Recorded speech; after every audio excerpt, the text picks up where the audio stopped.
Hi everyone, Zanele here from African Multi Design.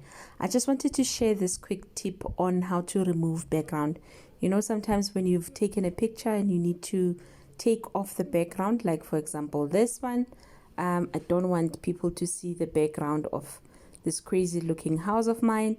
Then I would load it on remove.bg and then it takes off the background.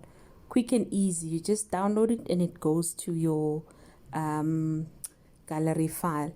And this has been very helpful on creating content on YouTube as well as Instagram. Taking off background is awesome. So you just do it, it downloads for you, and that's it. Join me on the next tip, and if you like my content, please subscribe.